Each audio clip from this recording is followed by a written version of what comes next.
The stone is cool beneath your bare feet, even though the desert outside has already begun to burn under the rising sun. You wake before light reaches the horizon, not because of an alarm, but because the tomb itself has a rhythm, and you have learned to breathe with it. The air inside the passage is still and heavy, carrying the faint smell of dust, old resin, and extinguished oil lamps. You sit up slowly from your woven reed mat, careful not to disturb the silence. Silence here isn't emptiness, it's a presence. This place listens. You are Hori, keeper of the lower chambers, servant of the dead, and watcher of doors that are never meant to open again. Your life isn't measured in days or seasons, but in rituals repeated so precisely that time itself seems to forget you are here. The walls around you rise in perfect, straight lines, carved limestone smoothed by hands long turned to dust. They're etched with symbols that glow faintly in lamplight, but remain hidden in darkness. You run your fingers across one without looking, a carved feather of Mot, goddess of balance, reminding you that order is what keeps the world from collapsing into chaos. Outside, the Nile will swell and retreat, empires will rise and crumble, but here, beneath the sand, everything must remain exactly the same.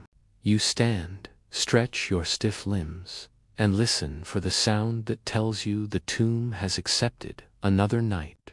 There is none, no cracking stone, no shifting sand, no whisper of intrusion. That is good. You tie the simple linen cloth around your waist, worn thin from years of washing in river water, and take the oil lamp from its niche in the wall. The wick catches with a soft hiss, and light blooms gently, not chasing away the darkness, but negotiating with it. Shadows stretch and settle into familiar shapes. This corridor bends left, that chamber opens right, and beyond them all lies the burial hall, where the sarcophagus rests sealed, eternal, patient. You walk slowly, not from fear, but from respect. Fast footsteps echo, and echoes disturb what must remain calm. The floor beneath you is swept daily, though no one sees the effort, though no footprints are meant to remain. Your job is not to protect treasure. Gold is meaningless here. Your job is to protect stillness. The dead require it. You pass reliefs carved into the walls, showing the journey of the soul, the weighing of the heart, the long road through the Duat, where the sun itself must struggle through night before rising again. You've traced these scenes so many times, you could draw them blind, yet every morning you look anyway, as if confirming they haven't changed while you slept. They never do. At the first chamber, you pause and kneel, setting the lamp down carefully so its flame doesn't flicker too wildly. Here lies the table of offerings, stone bowls aligned with almost obsessive precision, each holding what must be replaced daily even though no mouth will ever touch them: bread, beer, a small portion of dried figs, a sliver of onion, food for a soul that doesn't eat but remembers what it means to be fed.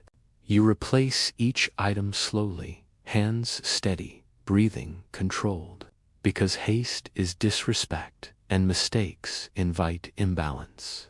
As you work, you murmur the words you learned as a boy, taught by a priest whose name you barely remember now. The words aren't magic. They are reminders that the dead were once alive, that order must be maintained, that someone must stay behind while the rest of the world moves on. When the offerings are set, you stand and lift the lamp, moving deeper into the tomb where the ceiling lowers and the air grows cooler. Down here, the desert can't reach you. Sandstorms roar above, but only a distant vibration passes through the stone. You have survived storms without ever seeing the sky. In the burial chamber, the sarcophagus waits exactly where it has always been. Massive, carved with the face of the noble, whose name you speak only during ritual. You do not speak it now. Names carry power, and power is not to be used casually. You circle the chamber once, checking seals made of clay and wax, pressed with marks older than your grandfather's grandfather, unbroken. You touch one lightly, feeling its dryness, its perfect resistance. No one has come, no one will. Grave robbers fear this place not because of curses, but because it is known that someone is always here, not watching aggressively, simply present. You sit on a low stone bench and allow the lamp to rest beside you. This is the part of the morning that never changes. This is when you wait. Waiting is most of your life. Waiting for cracks, waiting for dust to shift, waiting for nothing to happen. Your breathing slows until it matches the stillness of the chamber. You have learned that the tomb has its own temperature, its own heartbeat, its own memory. It remembers every footstep ever taken here. It remembers the day the sarcophagus was lowered into place. It remembers chanting, incense, tears, and the weight of finality. You weren't there for that day. You were born after. Yet you feel as though you remember it anyway. Perhaps places remember on behalf of those who arrive too late. Hours pass without movement. The flame shortens slightly as oil burns away. You adjust the wick, not because the light is fading, but because routine demands it.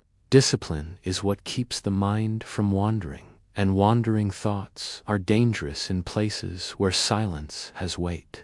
At midday, a faint warmth creeps into the stone above, and you know the sun stands high outside. You will not see it. You haven't seen the sun in weeks. Your duties rotate in cycles that keep you below, while others take their turn above.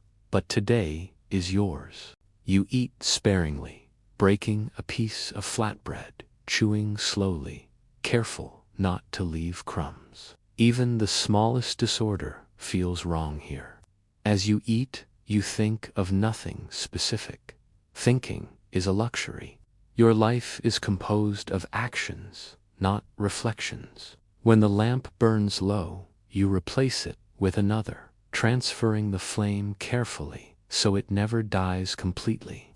Darkness here is not allowed to fall suddenly.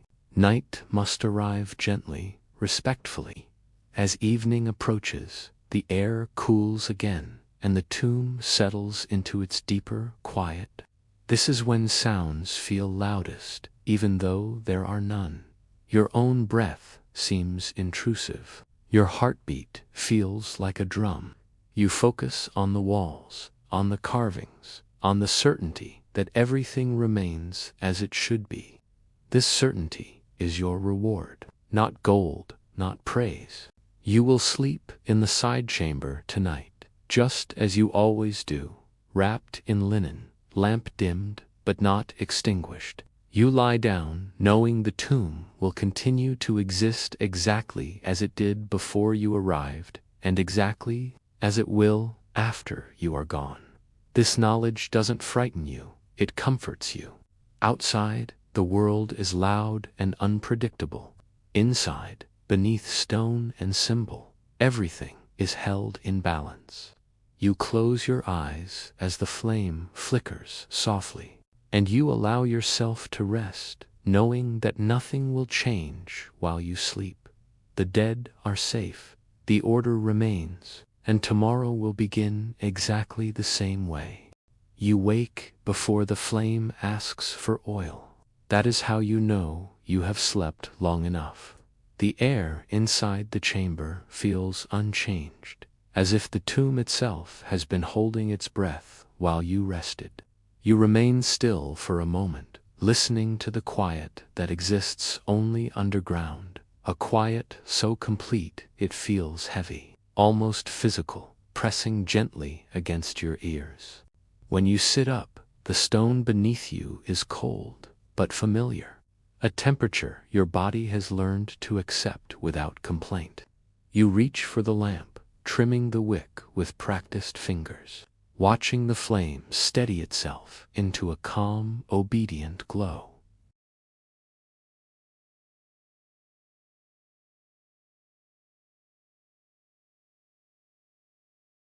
You stand and straighten your linen cloth, smoothing it down without thinking, because every movement here has been repeated hundreds of times before. There is comfort in repetition.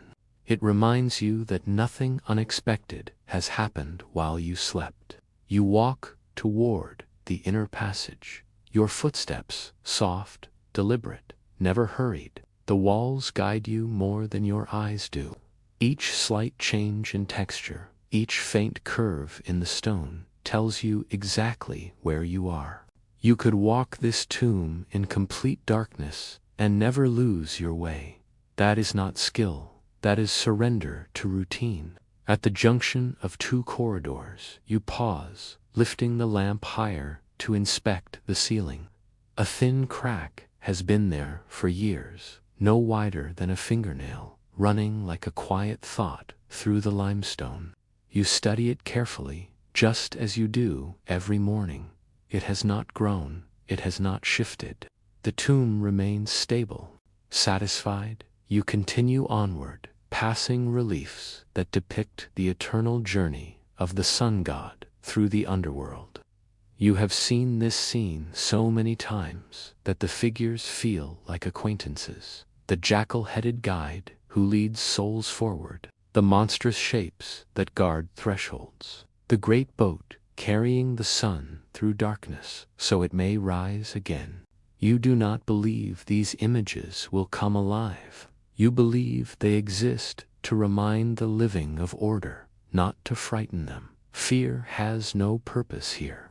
At the offering chamber, you kneel again, lowering yourself carefully, your joints bending with a soft ache that you no longer notice unless you think about it. You remove yesterday's offerings and replace them with fresh ones, even though no change can be observed from the outside. The bread looks the same, the beer smells the same. The figs are no more eaten than they were before. Still, the act matters. Ritual is not about result, it is about continuation. As you arrange the bowls, you recall a time when you were not yet trusted with this chamber. You were younger then, assigned to sweeping outer corridors, carrying lamps for others, watching from a respectful distance. You remember how large the tomb felt in those days, how endless the passages seemed. Now it feels contained, almost intimate. Places shrink when you learn them completely. When the offerings are set, you sit back on your heels and allow yourself one slow breath.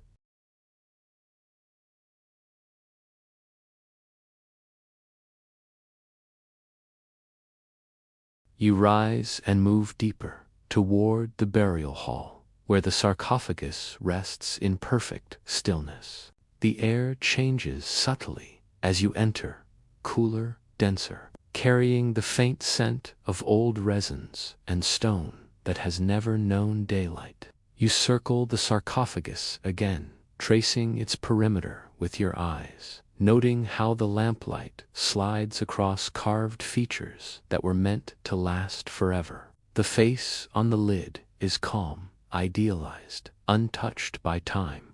You wonder sometimes what the man looked like in life, whether his face resembled this stone image at all. It does not matter. This is the face that endures. You check the seals again, touching each one lightly, feeling for the slightest change. Nothing. The tomb remains inviolate. You sit on the stone bench nearby, placing the lamp beside you, and allow time to pass.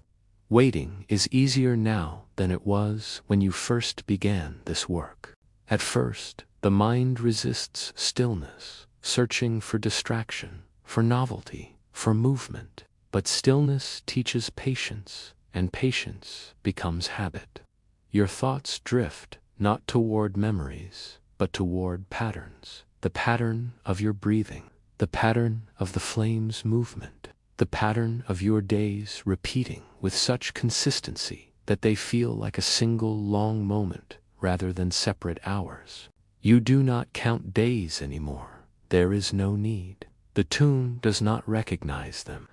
At some point, faint vibrations pass through the stone, distant, muted. You know what this is without alarm. Footsteps above other keepers moving in the outer complex, exchanging shifts, performing duties that bring them briefly into sunlight.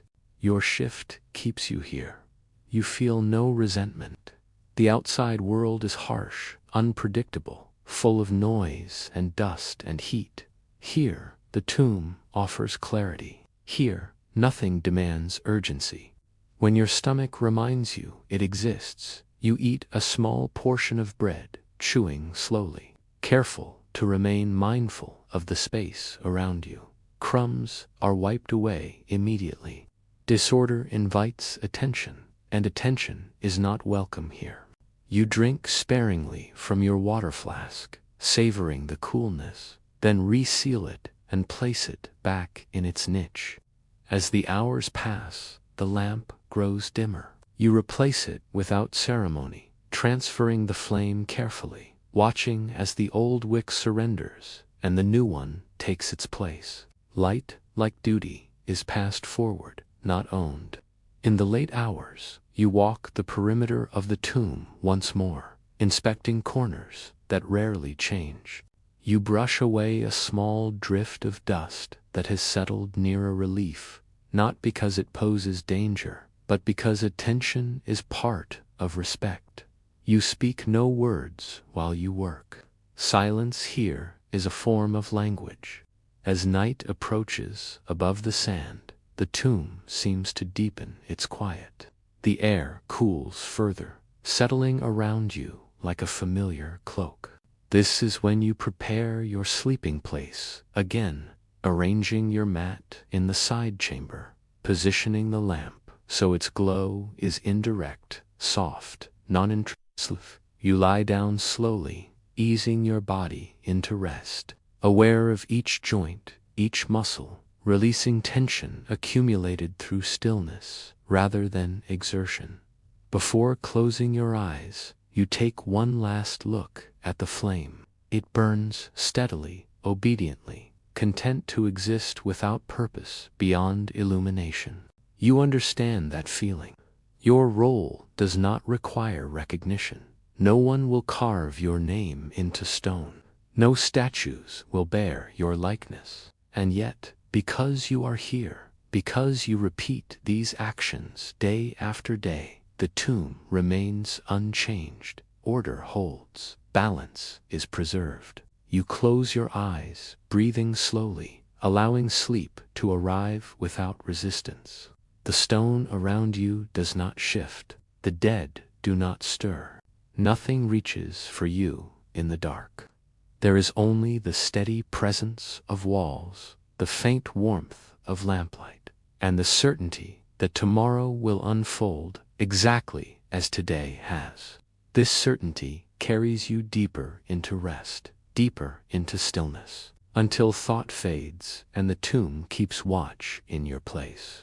You wake before you intend to, not because of sound, but because the tomb itself seems to shift its weight around you. It is not movement in the way living things move. It is the slow, patient settling of stone adjusting to time. Your eyes open to the familiar glow of the lamp, still burning, still loyal. For a moment you remain still, breathing quietly, letting your body remember where it is. Here, waking is never sudden. It is a gradual return to awareness, like rising from deep water. You sit up, and feel the cool air against your skin, steady and unchanging. The cold is not hostile, it is simply present. You rise, roll your shoulders, and take the lamp in hand.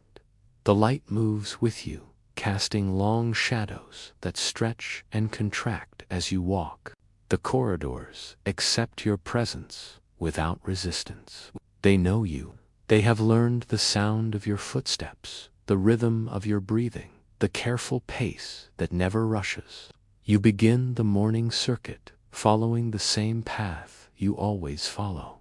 The offering chamber waits in silence. Nothing has shifted overnight. The stone floor remains smooth and undisturbed. You kneel and begin the ritual once more, removing what has been left behind and replacing it with care. Bread, beer, fruit. Each item is placed exactly where it belongs, not because the dead require it, but because the living must remember order. As you work, you feel a faint awareness of time pressing forward. Not urgency, just acknowledgement. Another cycle completed. Another cycle begun. You move deeper into the tomb, toward chambers that receive less attention, spaces meant to remain unseen. Here, the walls feel closer, the air heavier, as though sound itself has learned to stay quiet. Your lamp reveals carvings that few living eyes ever see now. Hieroglyphs etched with care, names spoken once with reverence and now known only to stone. You trace one symbol lightly with your fingers, feeling the shallow groove worn smooth by centuries. You wonder who carved it. You wonder if they ever imagined someone like you would still be here, keeping watch long after their own name faded. The thought does not trouble you. It settles into you gently, like dust finding a resting place. At the burial chamber, you pause longer than usual. The sarcophagus stands unchanged, sealed and patient. You circle it slowly, inspecting every angle, every seam. Your presence here is not ceremonial, it is practical. You are a witness, a guardian, a reminder that the world has not forgotten what lies beneath it. Satisfied, you sit against the wall and allow yourself a moment of rest. The lamp rests beside you, flame steady, breathing softly. You listen, not for intruders, not for danger, just for the sound of the tomb being itself. Stone expanding and contracting, air settling, silence layering upon silence. Time stretches thin here, almost translucent. You could not say how long you sit. Minutes or hours make little difference. Eventually, you rise again and make your way toward the outer chambers.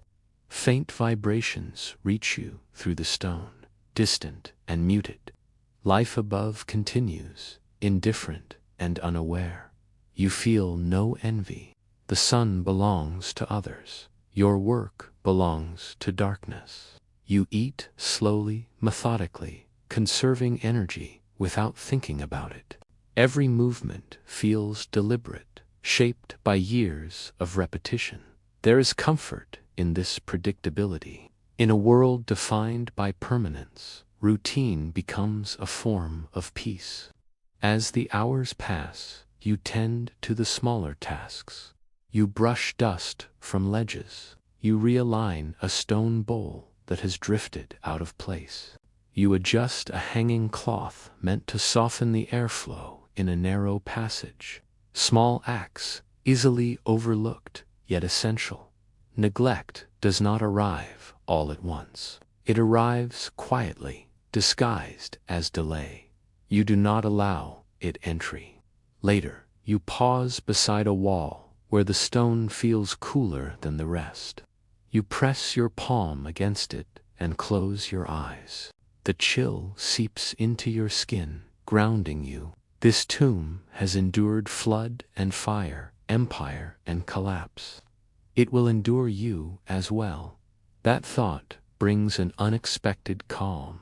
You are not burdened by legacy. You are simply a moment in a longer stillness. As the day progresses, the lamp is replaced again, flame passed forward without interruption. Light here does not flicker with uncertainty. It exists to serve, then yields to the next. You prepare the resting chamber once more as evening approaches, laying out your mat with care.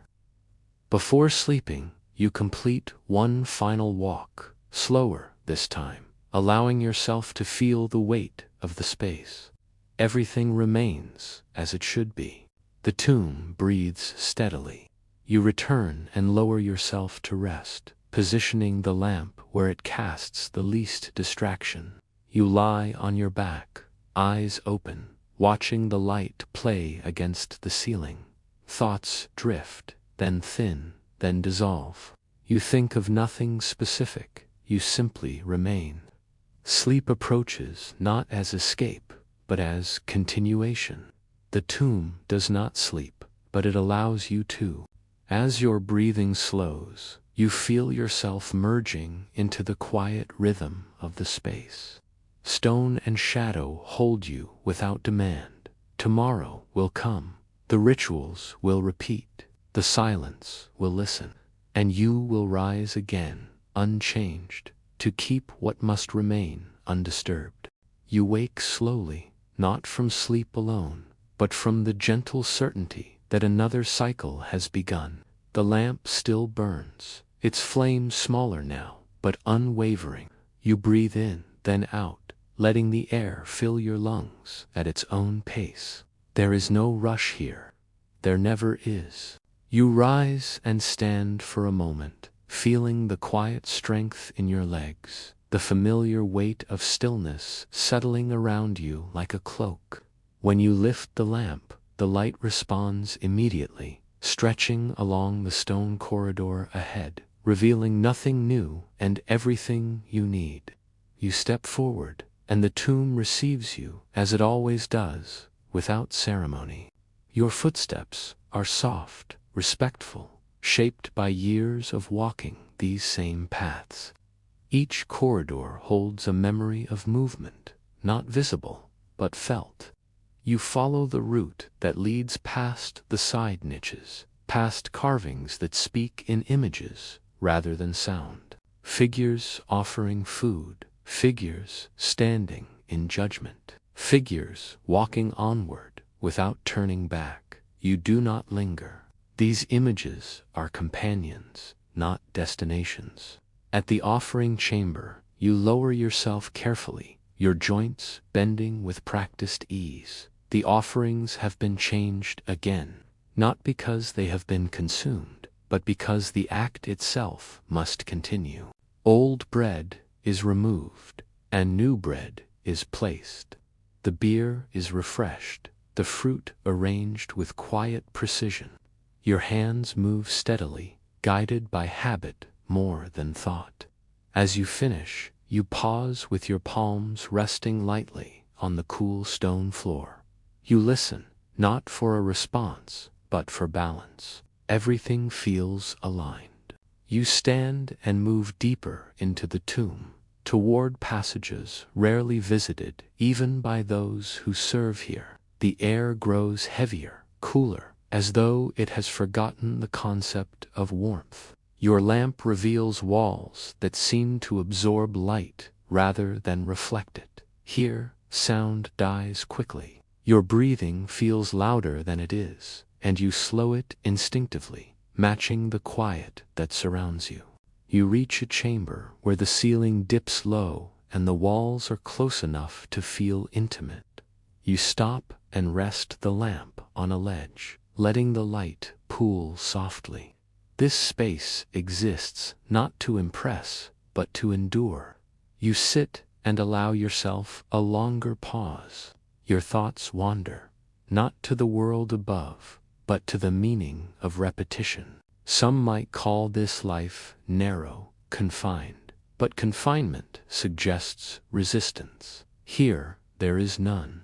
Your days are shaped, not restricted. The tomb does not demand more than you can give. It asks only for consistency. As time passes, faint vibrations ripple through the stone again. Life above continues its restless movement, footsteps crossing ground warmed by a sun you no longer measure. You acknowledge it briefly, then let the feeling fade. You eat in silence, chewing slowly, conserving energy as you always do.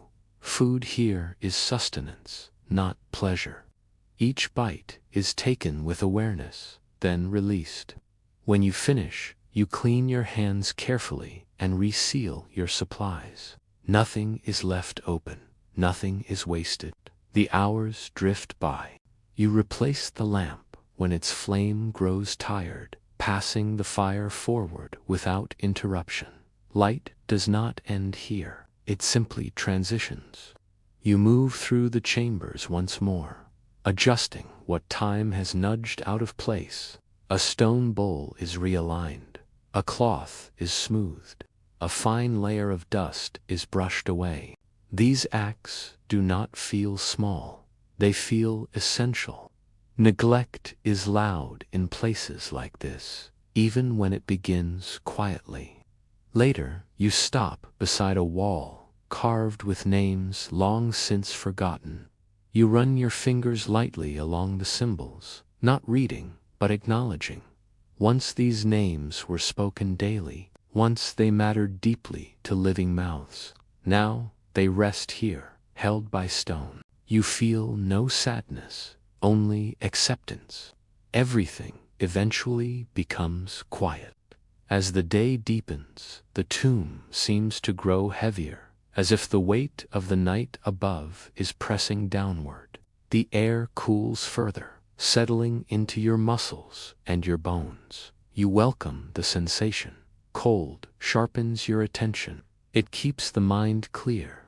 You prepare your sleeping space again, laying out your mat, positioning the lamp so its glow remains soft and indirect. Before resting, you complete the final circuit of the tomb, slower now, more deliberate. Your presence is a final confirmation that all remains undisturbed. The sarcophagus waits, unchanged, patient as ever.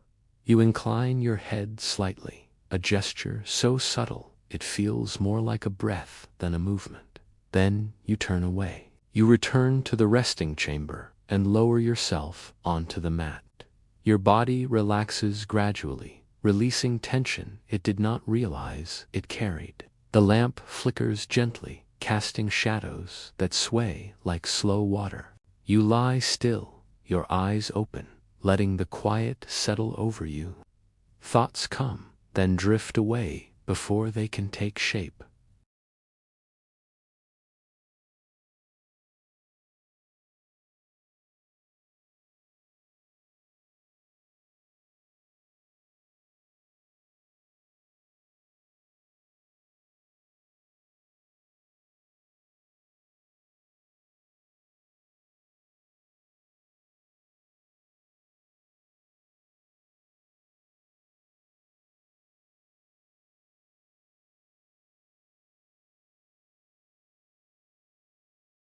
You wake slowly, not from sleep alone, but from the gentle certainty that another cycle has begun. The lamp beside you still burns, its flame smaller now, but unwavering. You breathe in, then out, letting the air fill your lungs at its own quiet pace. There is no rush here, there never is. You rise and stand for a moment, feeling the quiet strength in your legs, the familiar weight of stillness settling around you like a cloak. When you lift the lamp, the light responds immediately, stretching along the stone corridor ahead, revealing nothing new, but everything you need. You step forward, and the tomb receives you as it always does, without ceremony. Your footsteps are soft, respectful, shaped by years of walking these same paths. Each corridor holds a memory of movement, not visible, but felt. You follow the route that leads past the side niches, past carvings that speak in images rather than sound, figures offering food, figures standing in judgment, figures walking onward without turning back. You do not linger on them. These images are companions, not destinations. At the offering chamber, you lower yourself carefully, your joints bending with a practiced, fluid ease. The offerings have been changed again, not because they have been consumed, but because the act itself must continue. Old bread is removed, and new bread is placed. The beer is refreshed, the fruit arranged with a quiet, careful precision. Your hands move steadily, guided by habit more than by conscious thought. As you finish, you pause, your palms resting lightly on the cool stone floor. You listen, not for a response, but for a sense of balance. Everything feels aligned. You stand and move deeper into the tomb, toward passages rarely visited, even by those few who serve here. The air grows heavier, cooler, as though it has forgotten the very concept of warmth. Your lamp reveals walls that seem to absorb light rather than reflect it. Here, sound dies quickly. Your breathing feels louder than it is, and you slow it instinctively, matching the profound quiet that surrounds you. You reach a chamber where the ceiling dips low and the walls are close enough to feel intimate. You stop and rest the lamp on a stone ledge, letting the light pool softly around you. This space exists not to impress, but simply to endure. You sit and allow yourself a longer pause. Your thoughts wander, not to the world above, but to the meaning of repetition itself. Some would call this life narrow, confined, but confinement suggests resistance, a struggle against boundaries. Here, there is none. Your days are shaped, not restricted. The tomb does not demand more than you can give. It asks only for consistency. As time passes, faint vibrations ripple through the stone again. Life above continues its restless movement, footsteps crossing ground warmed by a sun you no longer measure. You acknowledge the feeling briefly, a distant echo, then let it fade from your awareness. You eat in silence, chewing slowly, conserving energy as you always do. Food here is sustenance, not pleasure. Each bite is taken with a focused awareness, then released. When you finish, you clean your hands carefully and reseal your supplies. Nothing is left open, nothing is ever wasted. The hours drift. You replace the lamp when its flame grows tired, passing the fire forward without interruption. Light does not end here, it simply transitions. You move through the chambers once more, adjusting what the slow passage of time has nudged out of place. A stone bowl realigned by a millimeter, a folded cloth smoothed, a fine layer of dust brushed away with a gentle hand. These acts do not feel small, they feel essential. In places like this, neglect is loud, even when it begins quietly. Later, you stop beside a wall carved with names long since forgotten by the living world. You run your fingers lightly along the symbols, not reading them, but acknowledging their presence. Once, these names were spoken daily. Once, they mattered deeply to living mouths and beating hearts. Now, they rest here, held eternally by the stone. You feel no sadness in this, only acceptance. Everything, eventually, becomes quiet. As the day deepens, the tomb seems to grow heavier, as if the weight of the night above presses downward into the earth. The air cools further, settling into your muscles and your bones. You welcome the sensation. The cold sharpens your attention. It keeps the mind clear. You prepare your sleeping space again, laying out your mat, positioning the lamp so its glow remains soft and indirect. Before resting, you complete the final circuit of the tomb, your steps slower now, more deliberate. Your presence is a final confirmation that all remains undisturbed. The sarcophagus waits, unchanged, patient as it has always been. You incline your head slightly, a gesture so subtle it feels more like a breath than a movement. Then you turn away. You return to the resting chamber and lower yourself onto the mat. Your body relaxes gradually, releasing tension it did not even realize it carried. The lamp flickers gently, casting shadows that sway like slow water on the walls.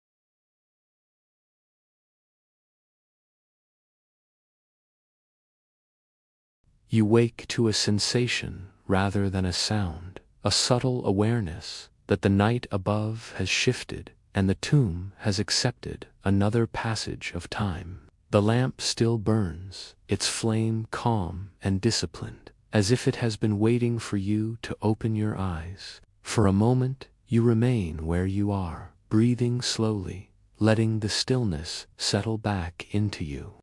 Here, waking is not an interruption. It is simply a continuation. You sit up and feel the familiar coolness of the stone beneath your feet, grounding you immediately. The air feels heavier today, dense with the quiet patience of the underground. You take the lamp and stand, moving without haste, knowing there is nothing here that demands speed. The corridors welcome you, as they always do, shadows stretching and retreating in response to your movement. You begin your circuit, following the path etched into your body through repetition rather than memory. Each step lands softly, each breath measured. The walls reveal their carvings, slowly, figures emerging from darkness, only when the light reaches them. You do not rush this revelation. Nothing in the tomb is meant to be hurried. At the offering chamber, you kneel again, the motion smooth and practiced. You remove the offerings from the previous cycle, setting them aside with care. Fresh bread replaces old. The cup is refilled. The arrangement is precise, unchanging, intentional. You have long since stopped wondering whether these offerings are needed. Need is not the point. Continuity is. As you finish, you remain still for a moment, hands resting lightly on your thighs. You listen, not for a response, but for alignment. Everything feels balanced. You rise and move deeper into the tomb, toward passages that rarely feel the warmth of lamplight. Here, the walls are closer, the ceiling lower, the air cooler still. Your lamp casts a soft glow that seems to be absorbed rather than reflected, as if the stone prefers darkness. You walk slowly, letting your senses guide you. A slight change in air pressure, a shift in temperature. These are the signs you trust. You reach a narrow chamber where the stone walls hold faint traces of pigment, colors long muted by time. You lift the lamp higher, examining them closely. Once, these hues were vivid, meant to guide and instruct. Now, they whisper rather than speak. You acknowledge them with a brief pause, then move on. Your role is not to interpret, only to preserve. At the burial chamber, you circle the sarcophagus once more, eyes scanning every surface. The seals remain intact, the floor undisturbed, the air unchanged. The tomb keeps its silence faithfully. You sit against the wall, placing the lamp beside you, and allow time to stretch. Here, time feels less like movement and more like weight, settling gently without urgency. Your thoughts drift, not toward longing or regret, but toward the nature of endurance. You have learned that endurance is not loud. It does not announce itself. It simply continues. At some point, faint vibrations pass through the stone again, distant echoes of activity above.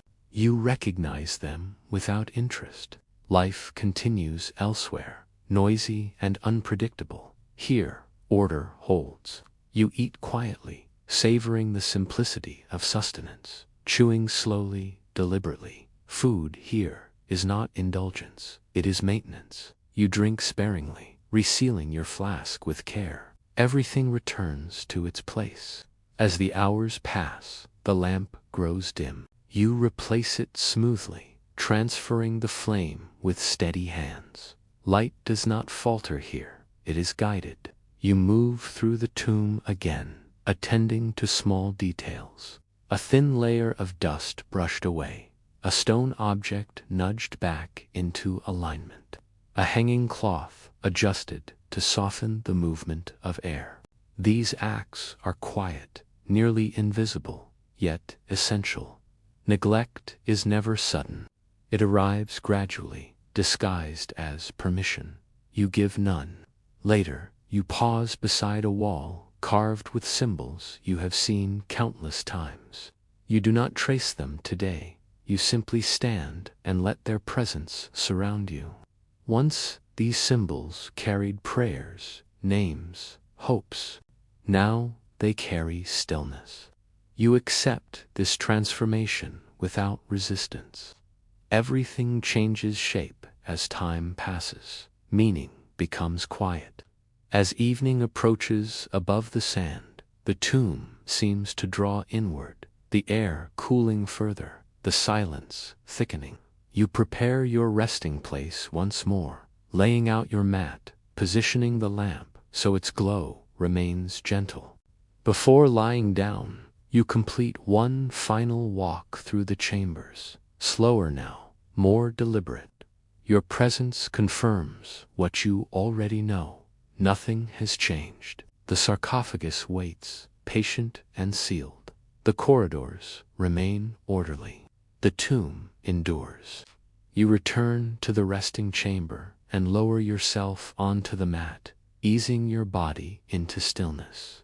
Your muscles relax gradually, releasing tension shaped not by effort, but by attentiveness. The lamp flickers softly, shadows moving like slow water along the ceiling.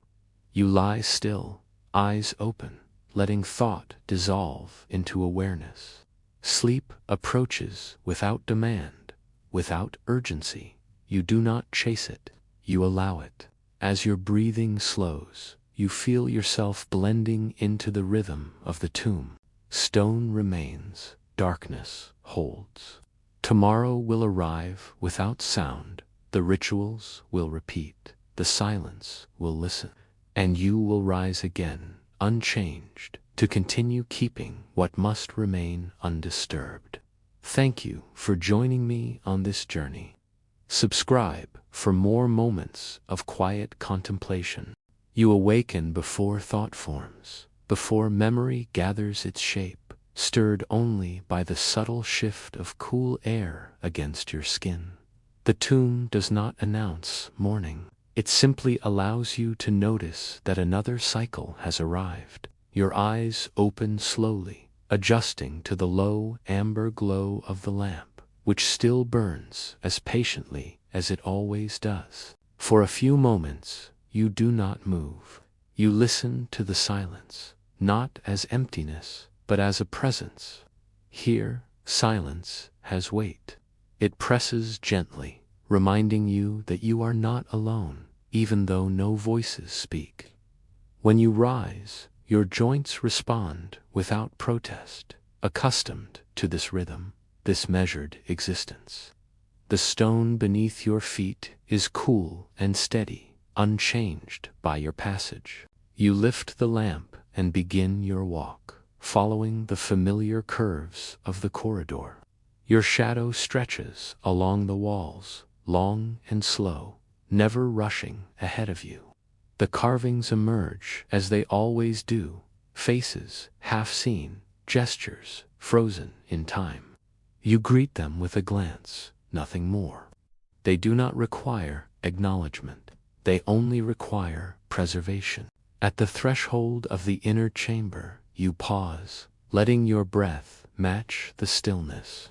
The air here feels denser, layered with centuries of undisturbed rest. You step forward carefully, as if the space itself deserves respect.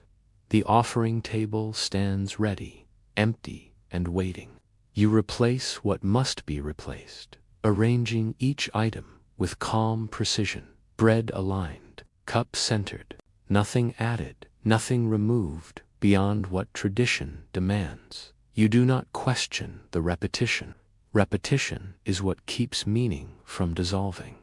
When the ritual is complete, you sit back on your heels and close your eyes briefly. There is no prayer spoken aloud. Words feel unnecessary here. Presence is enough. You rise and move onward, deeper into the tomb, where the passages narrow and the ceiling lowers. Here, the lamp's light feels softer, absorbed by the stone rather than reflected. Your steps slow instinctively. The tomb invites this pace. You reach a side chamber, rarely visited, its entrance partly obscured by shadow. Inside, the walls are bare, smooth, unadorned. This chamber holds nothing of importance, and yet you check it all the same. You sweep the light across the floor, along the corners, across the ceiling. Nothing has shifted, nothing intrudes. You nod once, satisfied. Amen. Emptiness must be guarded. Returning to the main corridor, you allow your thoughts to drift, not toward the world above, but toward the passage of time itself. You have learned that time here behaves differently. It does not rush, it does not pull, it settles. Each moment layers itself gently atop the last, forming a structure as solid as the stone around you. At the burial chamber, you complete another circuit of the sarcophagus. Your eyes trace its edges, the seals, the floor beneath. Everything remains as it should. The tomb keeps its promise of stillness. You sit against the wall again, lamp placed beside you, and allow the hours to unfold. Your breathing slows naturally, deep and steady. In this space, the body remembers how to rest without sleep. The mind empties without effort. Faint vibrations ripple through the stone once more, distant and muted. Life above moves, shifts, continues its restless patterns. You acknowledge it without curiosity. What happens beyond the sand does not belong to you. You eat when the time feels right, taking small, deliberate bites. The act is unhurried, unremarkable. Hunger is rare here. Needs are simple. You drink sparingly, resealing the flask carefully, mindful of balance. Nothing here is consumed without intention. As the lamp begins to dim, you replace it with practiced ease, guiding the flame from one vessel to the next. Light transfers smoothly, uninterrupted. Darkness never fully arrives. You resume your walk, attending to details invisible to an untrained eye. A faint crack in the stone, traced and remembered. A loose grain of sand brushed away. A hanging cloth adjusted to soften the movement of air. These tasks are small, but they anchor you. Neglect begins with small allowances. You allow none. At one wall, etched with faint symbols, you pause again. Today, you rest your palm lightly against the stone. It is cool, unmoving, patient. Once, these symbols were meant to speak of eternity. Now, eternity feels quiet. You accept that. Meaning does not vanish. It simply settles into stillness. As what passes for evening approaches above the tomb grows cooler, the silence deeper. You prepare your resting place, smoothing the mat, positioning the lamp so its glow remains gentle and indirect. Before settling, you complete one final circuit of the chambers, slower than before. This walk is not inspection, it is confirmation. Everything remains aligned. Nothing calls for correction. You return to your place and lower yourself onto the mat. The stone supports you without resistance. Your body relaxes gradually, tension dissolving like sand slipping through fingers. The lamp flickers softly, shadows drifting along the ceiling in unhurried patterns. You lie still, eyes open, letting awareness fade into calm. Sleep approaches without insistence. You do not resist. You do not pursue. You allow yourself to drift, carried by the tomb's unbroken quiet. Your breathing slows, your thoughts soften. Stone endures, darkness holds. Tomorrow will arrive without announcement. The rituals will repeat unchanged. The silence will listen, and you will rise again, continuing the watch that asks for nothing but presence. Not because something disturbed you, but because the stillness itself has shifted in a way only you can sense.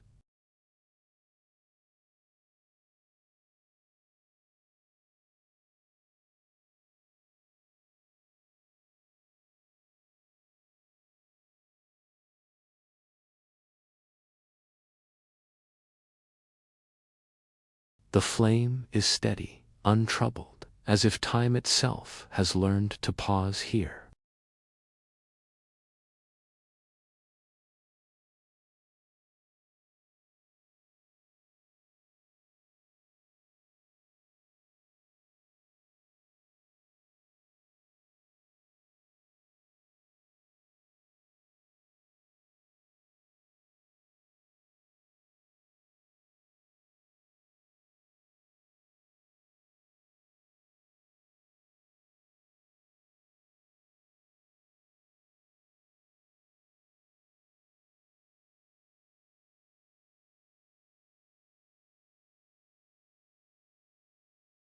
Each step lands softly, absorbed by dust and age. The walls reveal themselves gradually, reliefs emerging from shadow as the light passes over them. You do not linger long on any single image. They are not meant to be examined every day. They are meant to remain. At the offering chamber, you kneel again, the movement fluid, unforced. The space feels balanced, waiting only for confirmation. You remove the offerings with care, replacing them with fresh ones prepared earlier. Bread placed precisely, the cup centered, nothing excessive, nothing missing. You sit back and rest your hands on your knees, allowing a moment of stillness to complete the ritual. Here, the act matters more than the reason. You rise and move deeper into the tomb, toward chambers that feel older than memory. The air grows cooler, heavier, pressing gently against your skin. Your lamp casts a muted glow, barely disturbing the darkness that prefers to remain intact. You pass through a narrow passage where the ceiling dips low, forcing you to bow slightly. You do so without thought. Respect has become instinct. Beyond it, a small chamber opens, empty except for stone and silence. You scan it slowly, letting the light trace every surface. Nothing has changed, nothing intrudes. You allow yourself a quiet nod before moving on, Emptiness, too, requires vigilance. At the burial chamber, you walk the familiar circle around the sarcophagus. Your eyes follow the lines of its construction, the seals, the floor beneath, all remains undisturbed. The tomb keeps its promise. You settle against the wall once more, lamp beside you, and allow time to stretch outward. In this place, time does not pass so much as accumulate, layer upon layer of quiet endurance. Your breathing deepens, matching the stillness around you. Thoughts drift without direction, then dissolve entirely. Faint vibrations pass through the stone again, distant echoes of movement far above. They are softer today, less insistent. You acknowledge them briefly, then let them fade. Your responsibility ends at the stone. The world above can shift and roar. Here, only stillness prevails. Your purpose is not to understand the noise, but to ensure it never breaches this sacred quiet.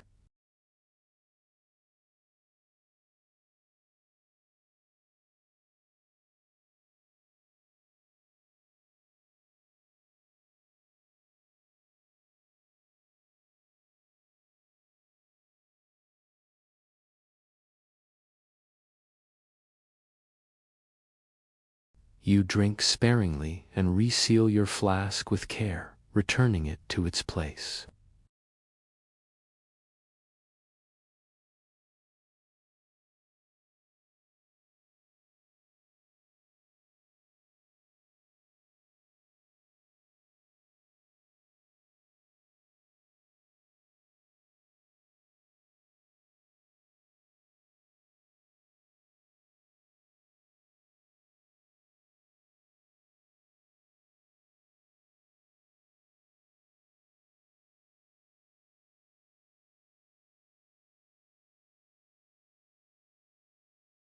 You resume your walk through the chambers, attending to details few would ever notice.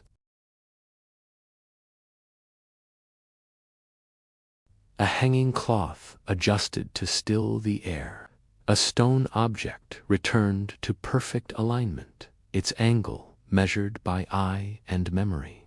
These gestures are small, but they hold the structure of order together. Neglect is never sudden. It arrives quietly, in 1,000 tiny oversights. You do not allow it entry. Your vigilance is absolute. At a wall etched with faint symbols, you pause once more. Today, you stand close enough to feel the coolness of the stone radiating outward. Once, these symbols carried voices, names, invocations. They told stories of gods and pharaohs, of battles won and legacies built. Now they carry time. They are monuments, not to what was, but to the fact that it was. You accept this transformation without resistance. Meaning has not disappeared. It has simply settled into silence. Its power is different now, more profound. As what passes for evening approaches above the sand, the tomb grows quieter still, the air cooling further. The distant rumblings from the world above cease entirely. You prepare your resting place carefully, smoothing the mat, positioning the lamp so its glow remains gentle and indirect. Before resting, you complete one final circuit of the chambers. This walk is unhurried, unexamined. You are not searching for flaws or anticipating disruptions. You are confirming balance. You are attuning yourself to the rhythm of the stone. Everything remains as it should. You return to your place and lower yourself onto the mat, easing your body into stillness. Your muscles relax slowly, releasing the effort of attentiveness that defines your waking hours. The lamp flickers softly, shadows drifting along the ceiling like slow-moving water. You remain awake for a moment, eyes open, letting awareness soften. Your senses, which have been sharp and focused all day, begin to blur at the edges. Sleep approaches without command. You do not reach for it, nor do you fight it. You allow it to arrive, a tide of quiet oblivion. Your breathing slows, becoming almost imperceptible. Thoughts dissolve into sensation. Stone remains, darkness holds. Tomorrow will come without sound. The rituals will repeat unchanged. The silence will listen, and you will rise again, continuing the watch that asks for nothing but presence. Your existence has become a single, unbroken note in the vast symphony of silence. You awaken into awareness rather than motion, the kind of waking that feels like surfacing from deep water, where everything is muted and slow. The lamp beside you still glows, steady and restrained, its light resting gently on stone that has known no other illumination for centuries. You breathe once, deeply, letting the air settle inside you before you move. There is no urgency here. Nothing calls for haste. You rise and place your feet on the cool floor, feeling the familiar firmness anchor you to the present moment. The tomb feels unchanged, and that knowledge brings a quiet comfort. You take the lamp and begin your circuit, the path so familiar that your body leads before your thought does. Your steps make no sound beyond the soft whisper of fabric and dust. The corridor opens ahead, its shadows retreating just enough to reveal what needs to be seen, and no more. You let your gaze pass over carved figures without stopping, acknowledging their presence without interrupting their rest.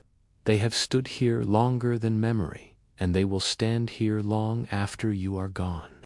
At the offering chamber, you kneel again, the motion smooth and unremarkable. The offerings wait, unchanged since the last cycle.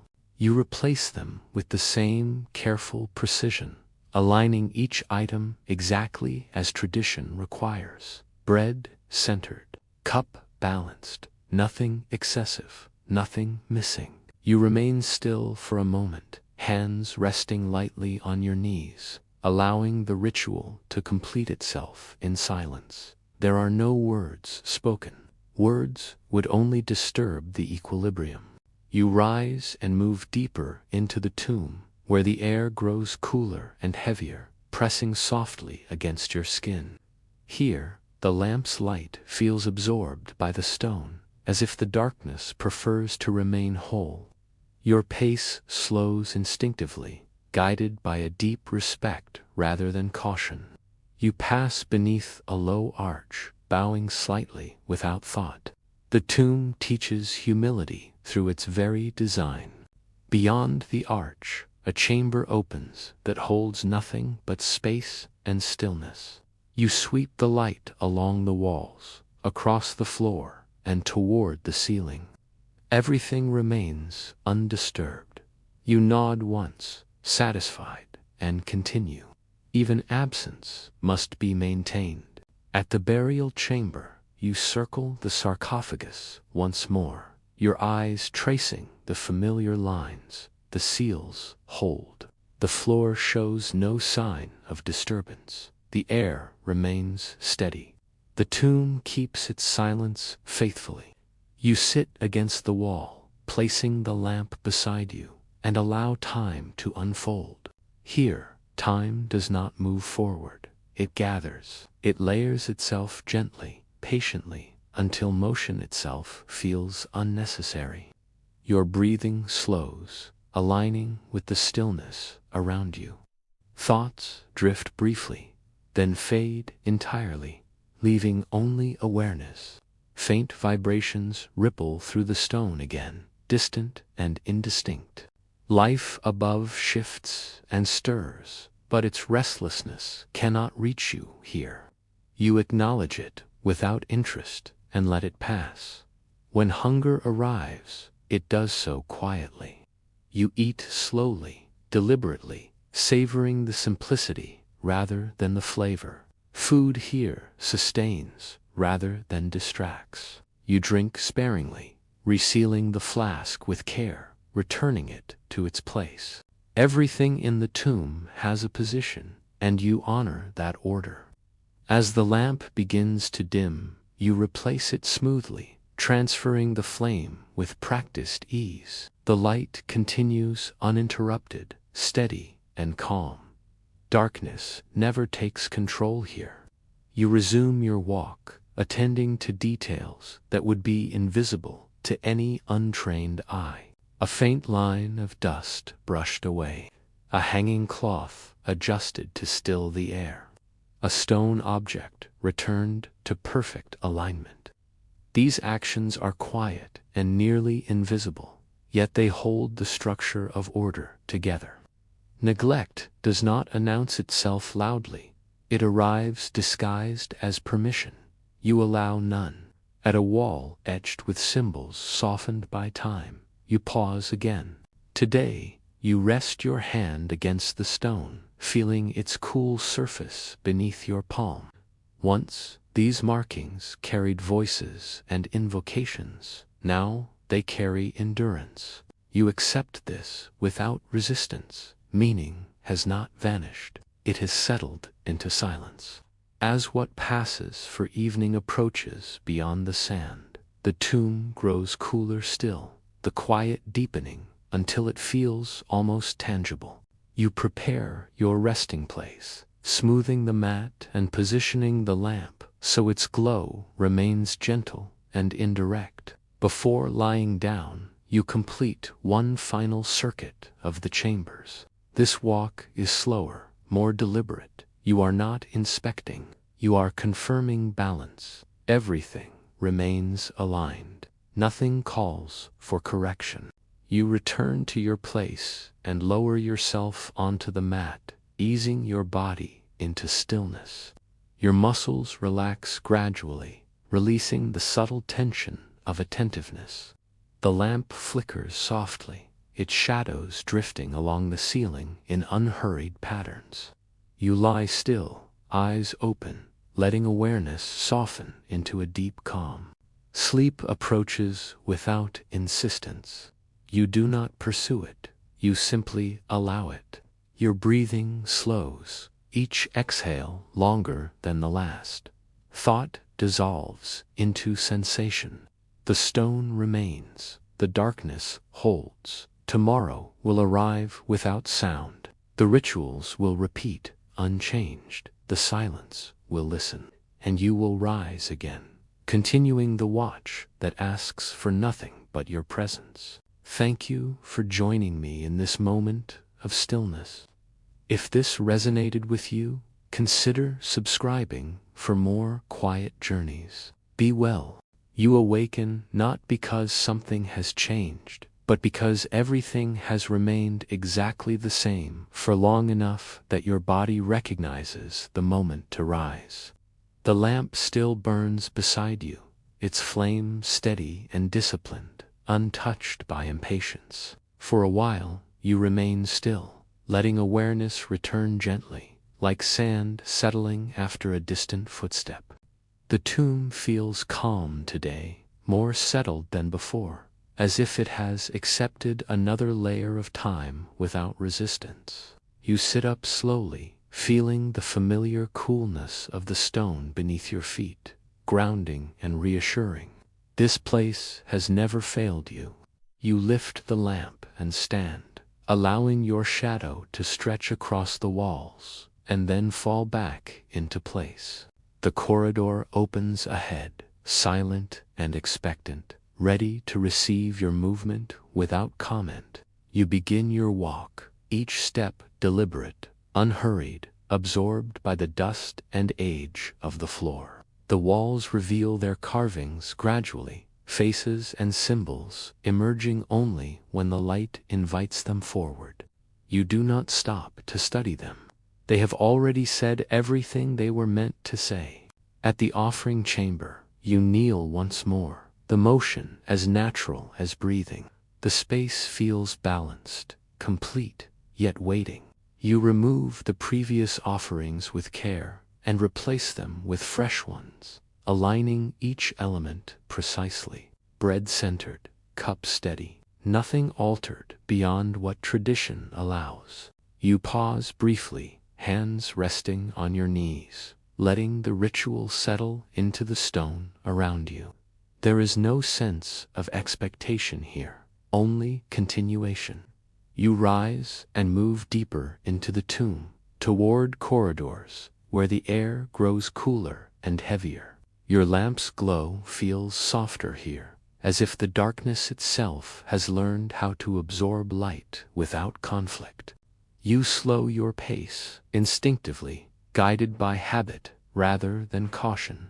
The tomb does not threaten, it simply endures. You pass beneath a low ceiling, bowing without thought, your body responding to architecture shaped for humility. Beyond it, a narrow chamber opens, bare and silent. You sweep the light across the walls, the floor, the ceiling. Nothing has shifted, nothing intrudes. You acknowledge the stillness with a quiet nod and continue. Even places that hold nothing must be watched. At the burial chamber, you circle the sarcophagus again, eyes tracing its edges with practiced ease. The seals remain intact. The floor is undisturbed. The air feels unchanged. The tomb keeps its promise. You settle against the wall nearby, placing the lamp beside you, and allow time to stretch outward. Here, time feels less like movement and more like accumulation, layers of quiet endurance stacking gently upon one another. Your breathing slows, matching the steady calm of the space. Thoughts arise briefly, then dissolve without effort. Faint vibrations ripple through the stone once more, distant reminders of life continuing above. They feel weaker today, less insistent. You acknowledge them without curiosity and let them fade. What happens beyond the sand does not belong to you. You eat when the moment feels right, taking small, deliberate bites. There is no rush. Hunger here is quiet, easily satisfied. You drink sparingly and reseal your flask with care, returning it to its place. Everything here has a position, and you honor it. As the lamp begins to dim, you replace it smoothly, guiding the flame from one vessel to another with steady hands. The transition is seamless. Light continues without interruption. You resume your walk, attending to details that would escape any untrained eye. A faint trace of dust brushed aside, a hanging cloth adjusted to still the air, a stone object nudged back into alignment. These acts are small, almost invisible, yet they hold the structure of order together. Neglect never announces itself loudly. It arrives quietly, disguised as permission. You give none. At a wall etched with symbols, softened by time, you pause again. Today, you do not touch the stone. You simply stand close enough to feel its cool presence radiating outward. Once, these markings spoke of gods and journeys beyond life. Now, they speak only of endurance.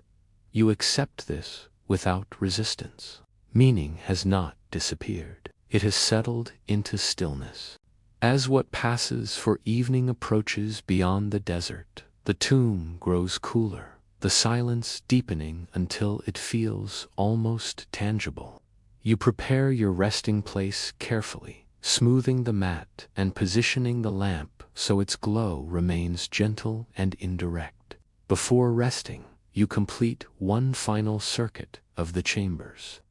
This walk is slower than the others, unhurried and unexamined. You are not searching for flaws. You are confirming balance. Everything remains aligned. Nothing calls for correction.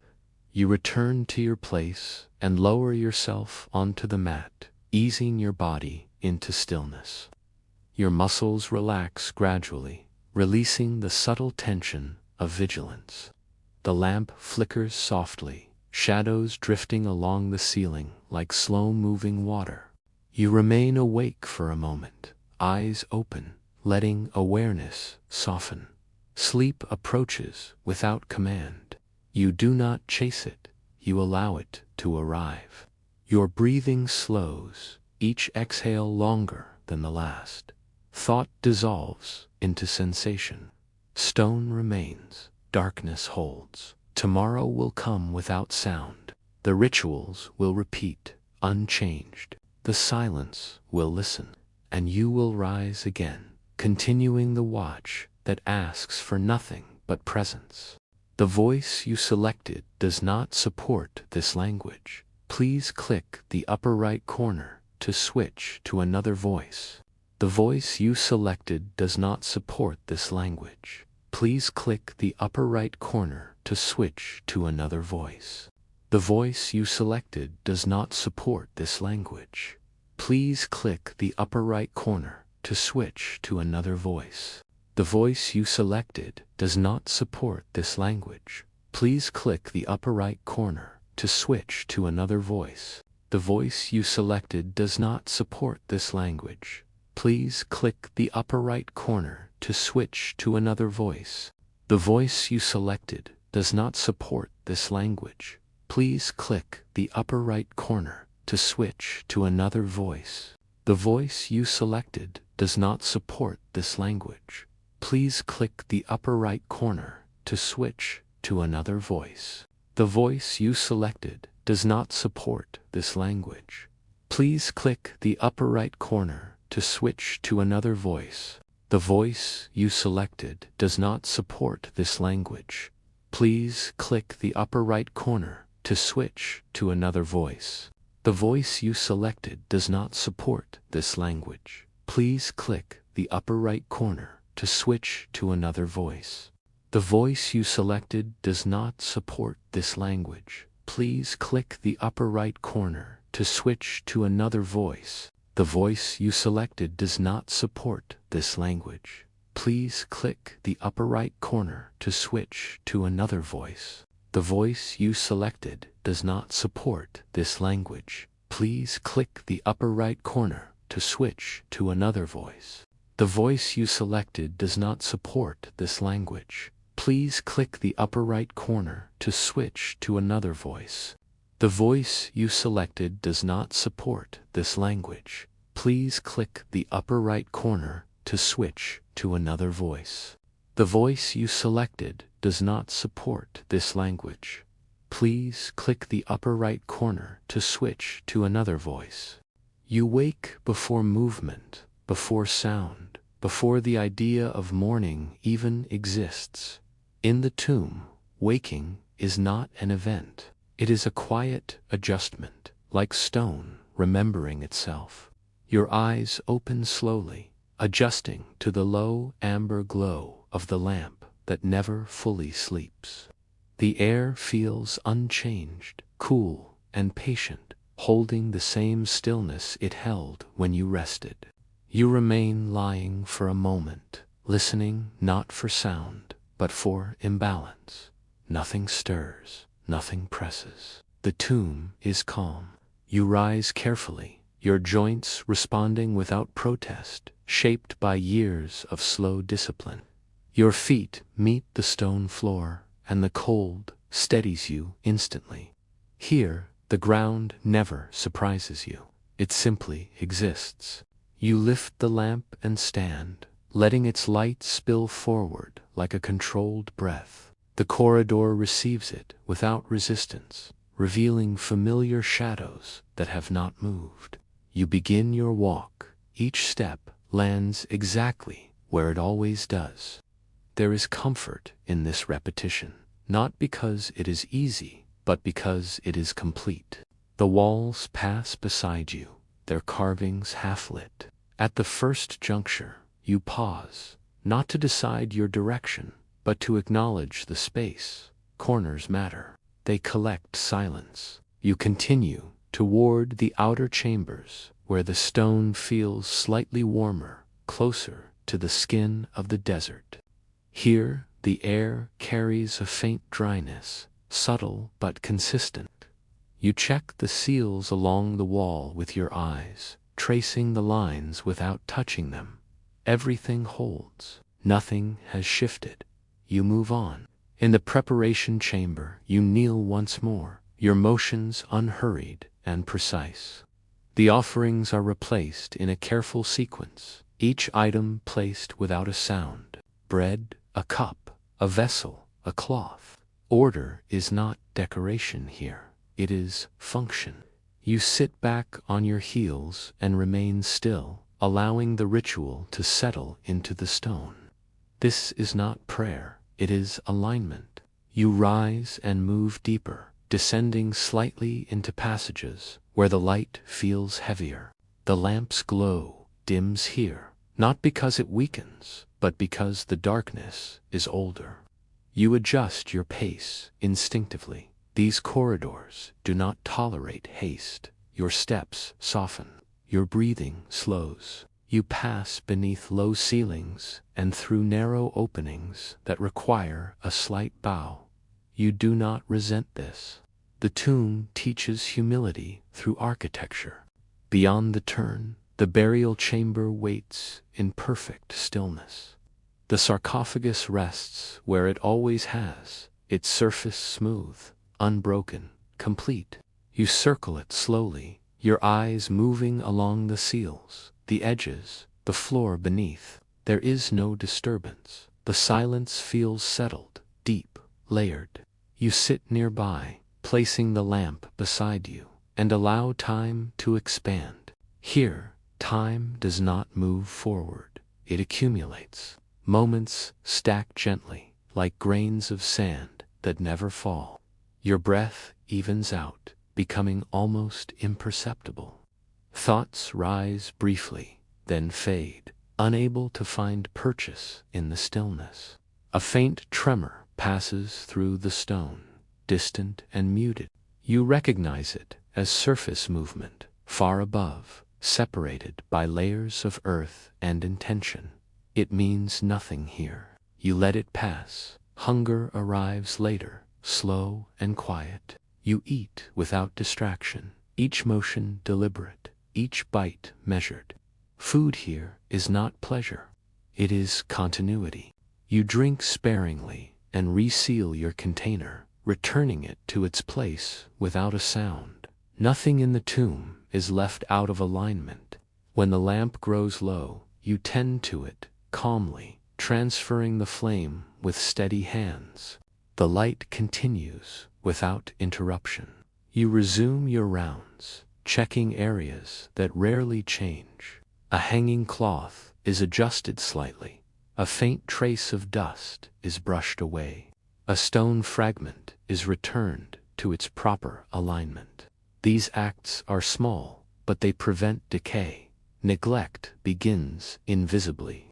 You refuse to let it begin at all. At a blank wall, unmarked and smooth, you pause longer than usual. Once, this space held inscriptions that told stories of gods and journeys beyond death. Now, it holds only silence. You do not mourn this loss. Silence has its own completeness. As the unseen sun lowers beyond the desert, the tomb cools further. The air grows denser, more deliberate. You prepare your resting place, smoothing the mat, positioning the lamp so its glow remains soft and indirect. Before resting, you walk the chambers one final time. This walk is slower, more reflective. You are not searching, you are confirming balance. Everything remains as it should. You return to your mat and lower yourself down, letting your body settle into stillness. The stone beneath you feels familiar, supportive, unyielding. The lamp flickers gently, casting long shadows that move without urgency. You remain awake for a few breaths, allowing your awareness to soften. Sleep approaches quietly, without demand. You welcome it without effort. Your breathing slows. Your muscles release. Thought dissolves into presence. The tomb holds. The silence listens. Tomorrow will arrive without sound. The rituals will repeat unchanged. And you will rise again, continuing the watch that requires nothing but patience and memory. You do not wake suddenly. You return. Sleep loosens its hold in layers, releasing you back into awareness, the way sand releases heat at night. The lamp still burns, low and steady, its flame unchanged by your absence. The tomb greets you without ceremony. The silence remains intact, a physical presence in the cold air. You sit up slowly, allowing your body to remember its weight and its shape.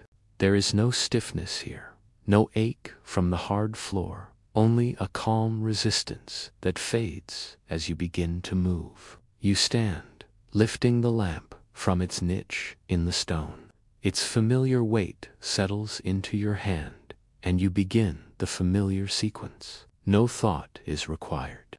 Your body knows the path before your mind even names it. First, the central corridor. You walk its length, where the ceiling arches slightly higher, giving a subtle illusion of space. The walls hold the same shadows, stretched thin and unmoving, frozen in the lamp's golden light. Nothing has shifted.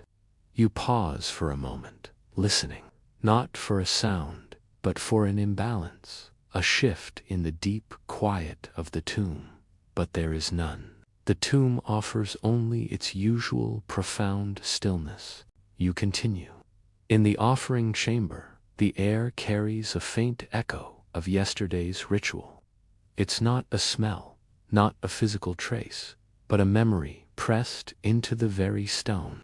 You approach the altar and adjust the ceremonial cloth with careful, practiced fingers, smoothing it until its edge aligns perfectly with the faint marking on the floor. Perfection here is not for aesthetics. It is preventative. It is part of the order that must be maintained.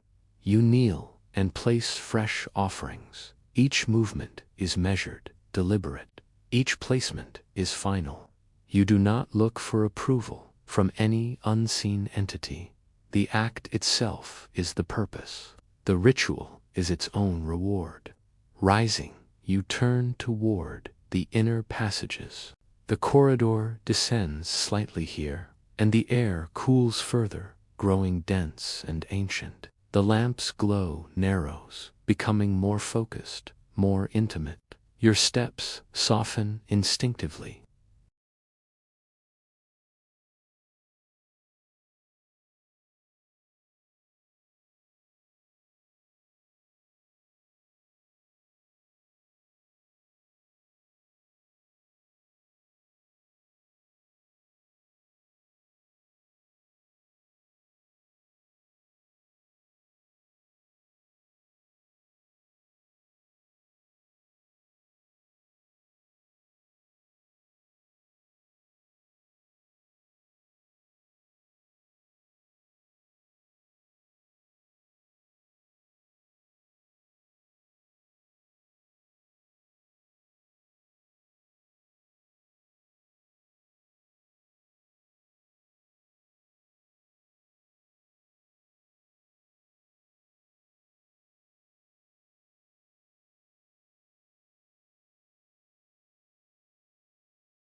A distant vibration passes through the earth, so faint it could easily be mistaken for a memory or the beating of your own heart.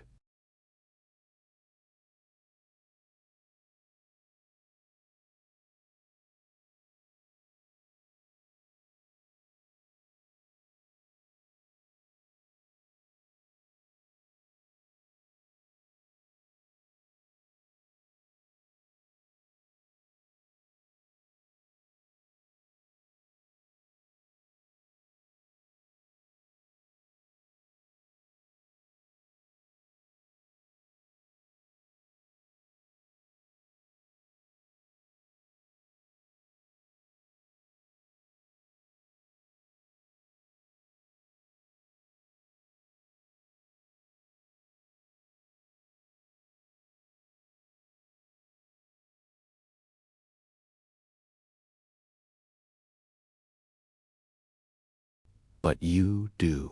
You correct it carefully, your fingers feeling for the precise alignment with its companions.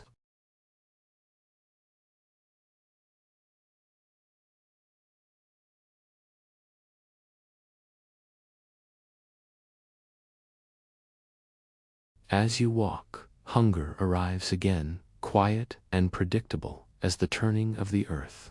You find a familiar alcove and sit propped against the wall, the lamp placed beside you.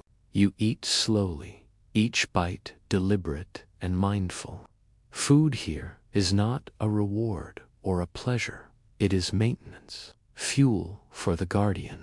You drink sparingly from your canteen, and then reseal the container, returning it to its hidden place without a sound. Nothing is ever left open. Open things invite change, and change is the enemy of preservation. Next, you tend to the lamp. With steady precision, you transfer the flame to a new wick, replenishing the oil. The light must continue without interruption. It is the only sun this world knows. You walk once more through the tomb's outer reaches, where the stone feels older, less shaped by human hands. These walls remember a time before the tomb was sealed, a time of builders and priests. You run your eyes along their rough surfaces, reading the story of absence without sentiment. History here does not ask to be mourned, it asks only to be preserved. As the unseen hours pass, the tomb cools further, settling into its deepest stillness, the quietest part of its cycle.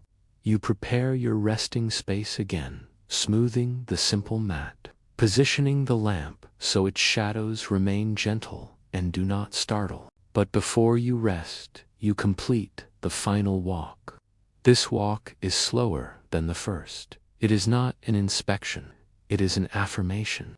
You pass through each chamber, each corridor, and confirm that the balance remains. Every seal holds, every stone is in its place, the tomb is secure. You return to your mat and lower yourself down, letting your body settle fully into the familiar hardness of the floor. The stone beneath you feels solid, dependable, an extension of the earth itself. The lamp flickers softly, casting shadows that move like slow water along the walls and ceiling. You remain awake for a few more breaths, not thinking, not planning, simply existing.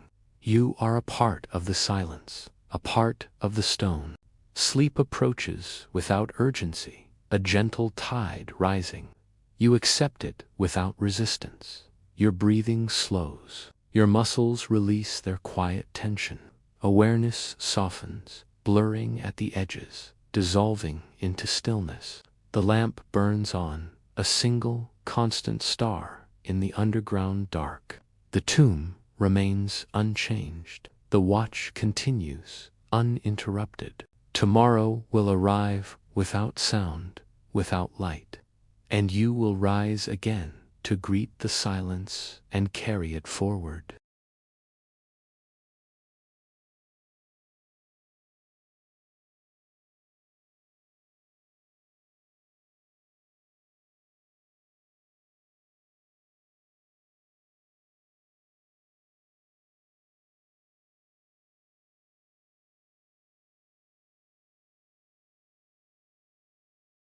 Its flame has shortened during the night, but it hasn't weakened.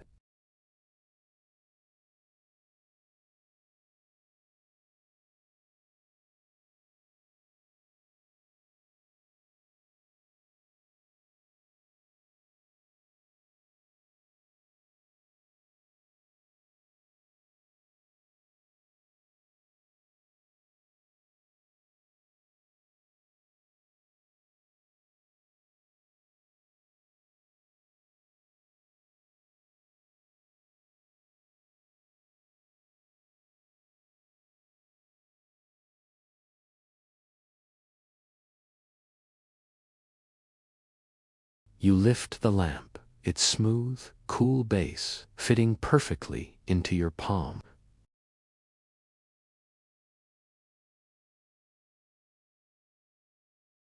The light holds firm. The flame doesn't flicker. It's time. You begin your rounds again, not because the passing hours demand it, but because continuity does. This is the rhythm of your existence.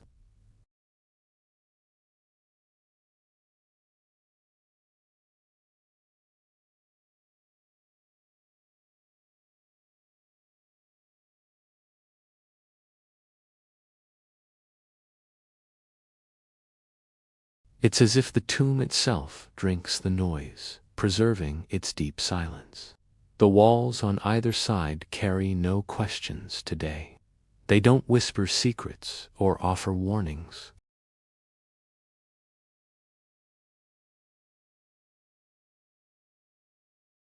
You pause at the first junction. This is a habit, a point of inspection.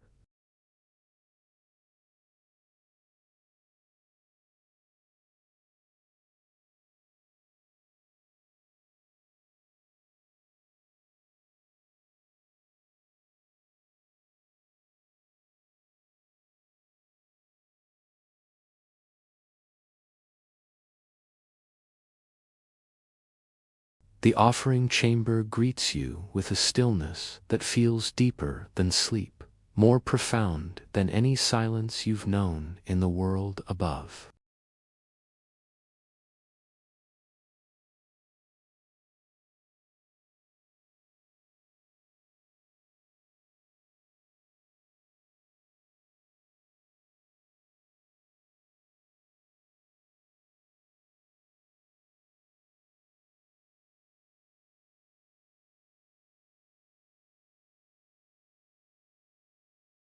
Care implies a sliver of doubt, a fear of error. Here, there is none.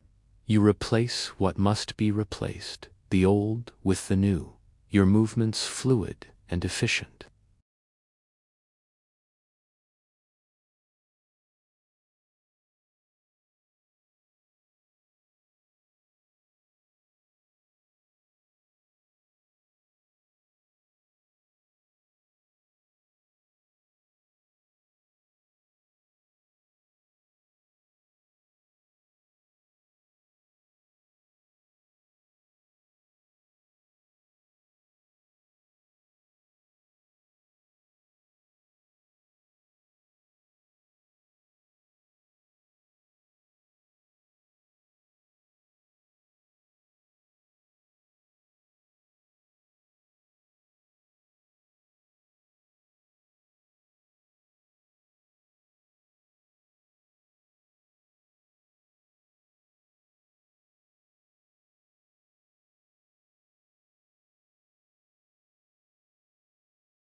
You begin your slow circle around it. Once, your fingers hover near the carved stone, close enough to feel the cold radiating from it. But you do not touch.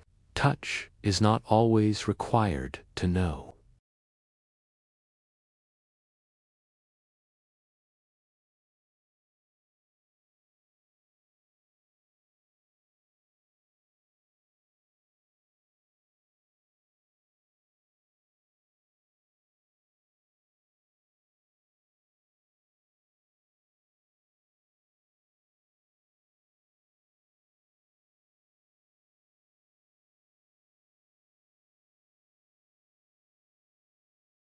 Your thoughts, which were already few, begin to thin until they no longer demand form or attention.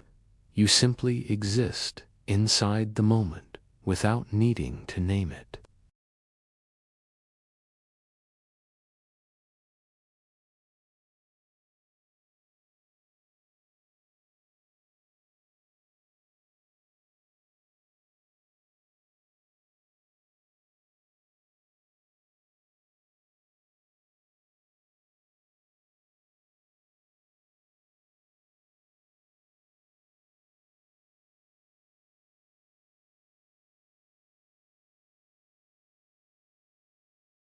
You rise and move into the lesser corridors, the ones rarely walked.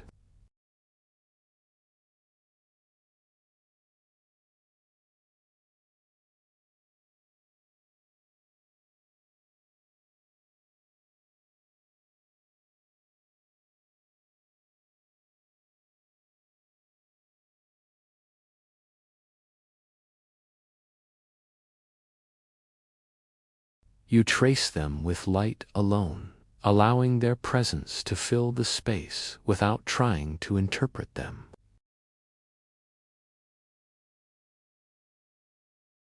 You stop where one passage narrows, forcing you to turn sideways. You adjust your posture instinctively, without thought.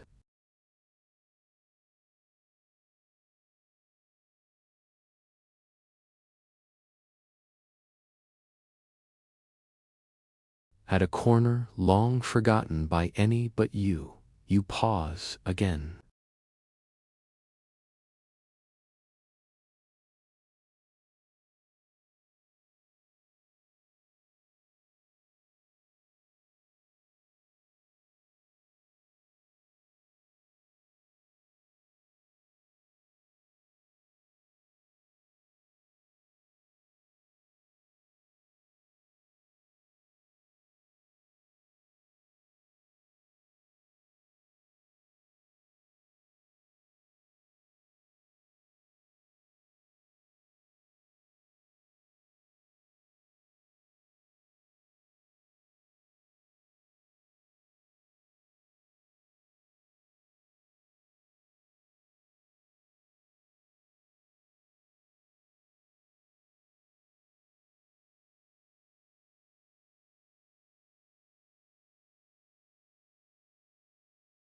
The act is completed without ceremony. Maintenance does not require celebration. It is simply part of the whole. The lamp demands your attention now. The flame has burned low. You tend to it carefully, trimming the wick, refilling the oil from a small flask. You transfer the flame to the newly prepared wick without ever allowing darkness to intrude. The light continues, a seamless, uninterrupted presence. Now, you walk the outermost corridor, the one that runs parallel to the sealed entrance of the tomb. Here, the stone feels colder, closer to the temperature of the world above. This is the boundary. You place your hand flat against the massive stone wall, not to connect with what's outside, but to confirm the integrity of what is within. The seal holds. No breath of wind enters. No distant sound escapes from the world of the living. You turn back inward, leaving the threshold undisturbed, your duty at the border complete. As unseen hours pass, the tomb settles further into itself. The stillness deepens. Even the lamp's flame seems quieter, its dance more subdued. You return to your small chamber and prepare your resting space again, arranging the mat and thin blanket with the same precision as always.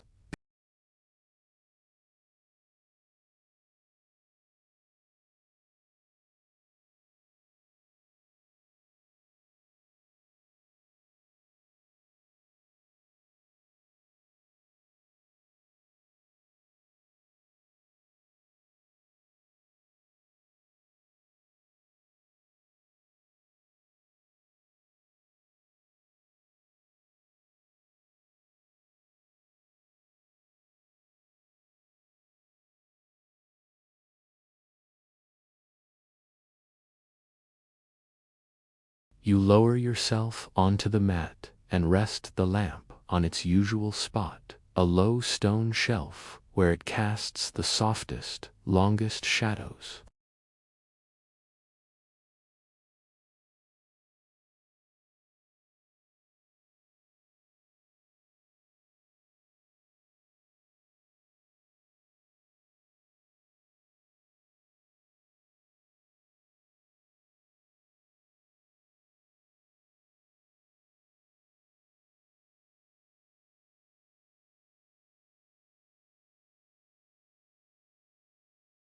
the tomb remains. The watch continues, even in sleep.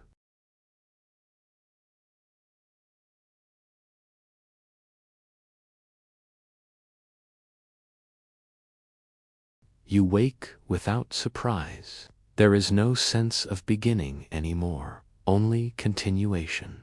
The lamp is still alive. Its flame breathes as steadily as I do. I sit up slowly, not because my body is tired, but because stillness deserves respect. The tomb does not rush me, it never has. I rise and lift the lamp, and the shadows rearrange themselves with quiet obedience. Everything is as it should be. I stand for a long moment, listening to nothing, feeling everything. This place no longer feels separate from me. It feels complete. I begin the final round, though I do not think of it as final. Final is a word for the living above. Here there are only cycles. My steps carry me through corridors I could navigate without sight. My body remembers every turn, every narrowing, every rise and descent. The stone greets me with its familiar weight. I pass the offering chamber and pause, not to check, but to acknowledge. The offerings remain undisturbed. Time has not touched them. I move deeper, descending into the oldest passage, where the air is thick with permanence. The lamp's glow seems softer here, as if the darkness itself has learned restraint. I approach the burial chamber and stop before crossing its threshold. This pause is different. Not longer, not heavier, just fuller. I step inside and circle the sarcophagus one final time, not to confirm its seal, not to measure its alignment, but to witness. I stand at the head and lower the lamp slightly. The carved face remains serene, untouched by centuries. I do not speak. Words would fracture the moment.